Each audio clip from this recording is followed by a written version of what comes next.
Hi everyone, welcome back to Fire Biscuit Gaming. Today we're going to talk about Paladin's Oath Crusade setup. So you're Paladin, you're going on a crusade. I will show you how to select the difficulty, select your character, and then configure the various options of the game to make your game more fun or more complex based on how you want it.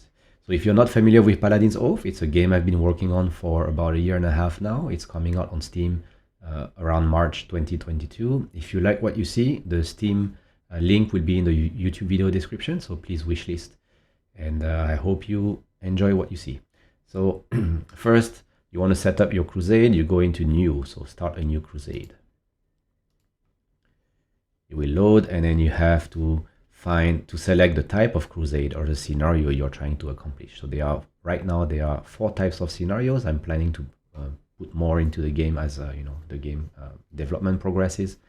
So the first one is the intro scenario, slowly introduces into the various mechanics of the game.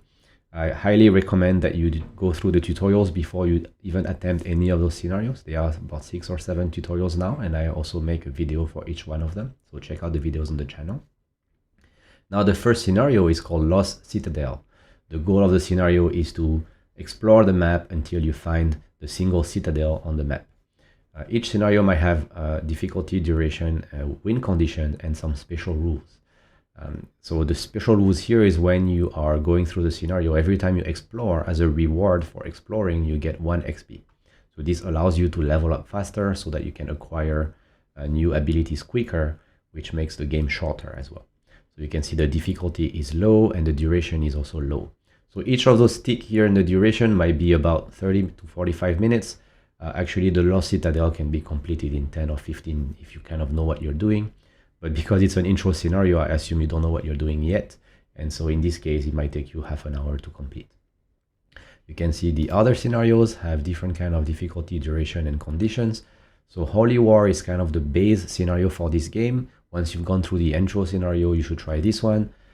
You basically have to go around the map, find the citadels, and conquer them. So you have to actually enter the citadel and battle inside the citadels. So there are 2 citadels, I believe, and they have been corrupted. So you have to assault the citadel and then defeat the forces inside. It's quite complicated and can be quite long. It might take 2 to 3 hours based on how familiar you are with the mechanics of the game or how good you are with synergizing your cards and your other abilities. Then you have the Last Bastion. So here there's only 1 citadel to conquer, but it's very strong.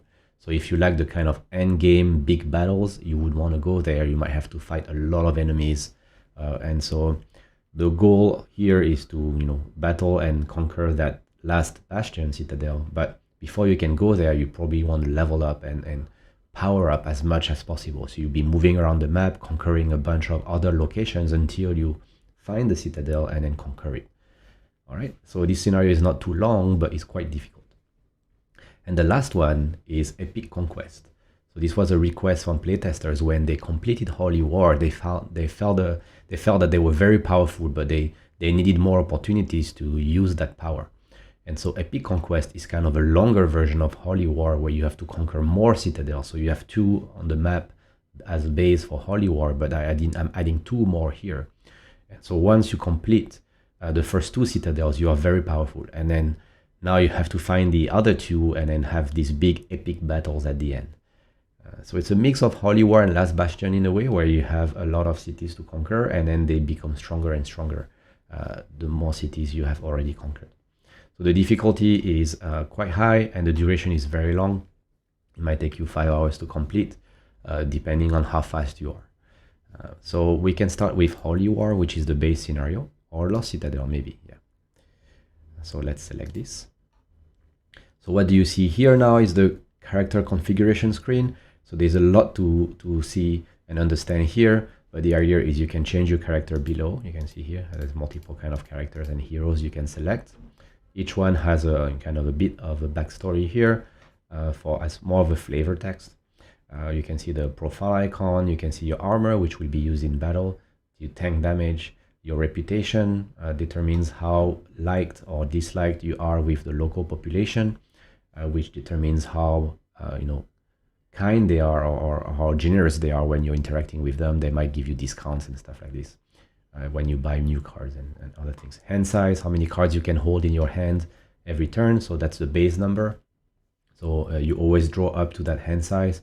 You can always go over the hand size. You can have like 10 cards in hand if you want to, but you start at 5. There is a little shield at the top here. It's just a icon that gets shown when you conquer sites on the map. So as you go around the map and conquer, this icon will show that you own it now. It's yours, or you've conquered it. And you can see the list of abilities you have. These are basically cards. You can hover and it shows you what they do and the type of card it is. Each character has a different deck, so they have a lot of cards in common, but they have 2 or 3 or sometimes only 1 card that's different from the others. Here I believe Cold Mastery is a specific one for Anathema. And there's probably another one, I forgot which one. And then at the bottom you have blessings.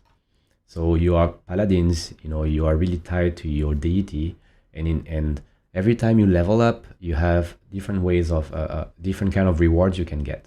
In some cases, you get a blessing, and a blessing is basically your god giving you, or your deity giving you additional powers, and each of those is very powerful.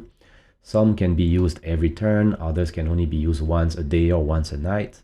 There's a day-night cycle in the game, and when you level up, you will draw 2 and pick 1. So you can see here, basically, that's what makes this character unique, is the kind of blessings that they have access to during the game. You see this one here says like, you can block 3, or you can here attack 2. So it gives you more abilities or makes you stronger throughout the game. Now you're Paladin, so you took an oath. And the oath determines additional bonuses you would get throughout the game. So the base oath is piety, which is you just don't take any bonuses or anything. You just play the game as is. It makes the game, the base game is designed around this oath. But you can also choose different kind of oath. So devotion is an oath specific to Anathema. So each character has generic oath like piety, but also have a specific oath. Oath of devotion here in this case will give you additional followers that you start with. So these are always on, abilities. So look at the followers tutorial. If you don't know what they are, you get a starting blessing and you get a +1 reputation every round. So the more rounds you take, the longer you take to fight, the more the word spreads about your exploits, and the more the population likes you. So it makes you level up faster, but it also allows you to get discounts when buying. So when you play this oath, for example, you might want to bank on increasing your reputation quickly so that you can acquire powerful cards or powerful abilities.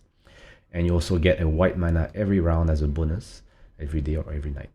And there are different kind of oath. I won't go through all of them. This one is a conquest, allows you to move faster. I know some people complain that the game might be harder to move. Like they find that they are having difficulty. If you find you're having difficulties moving around the map, you can use this one.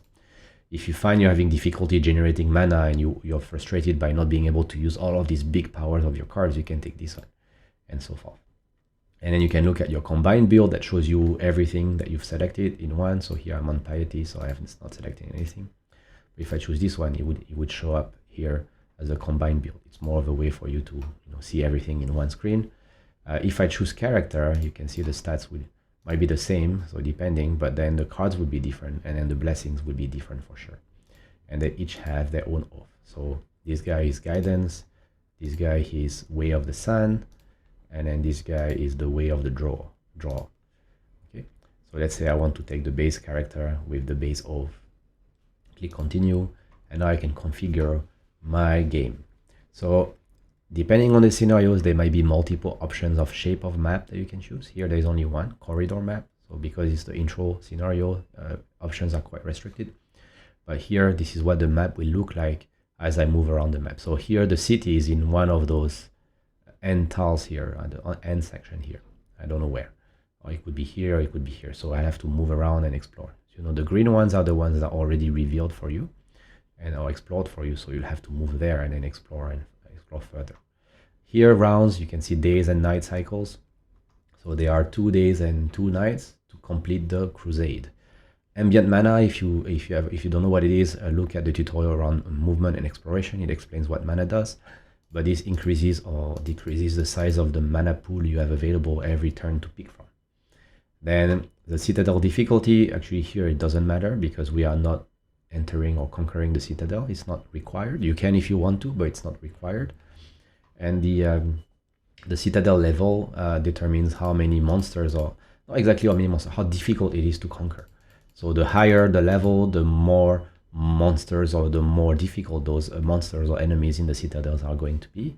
Here the benedictions, every round, so at the beginning of every day or every night, you will have to pick a benediction for the day. So your deity that you're pledging allegiance to gives you an additional bonus every round that you can choose. Maybe you might get additional cards, or you might be able to swap a card for another. You might get a special rewards or stuff like this. So the question is, do you want this benediction to be reusable, or do you want it to be consumed? So when you use it, you consume it, or can you actually see it again on the next day or on the next night?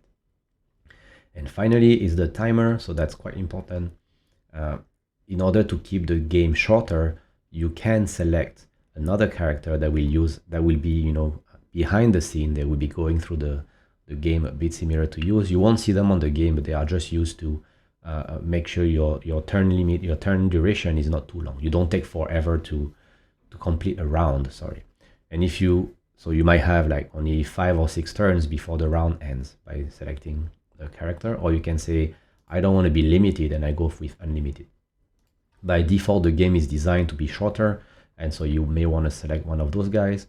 So why do I show these blessings here is the benefit of using a turn timer by having another character is when you select blessings, some blessings from these guys might be made available to you. So if you don't it allows you to combine the kind of blessings you might get. You might take from yourself, or you might take from the dummy character that is acting as a turn timer.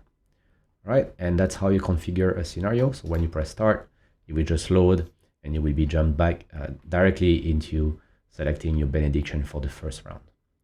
Okay, I hope this was a helpful tutorial how to set up your crusade and select the difficulty of the game. And if you like what you see, again, please wishlist the game on Steam. The link would be in the description. Thank you, and I see you in the next one.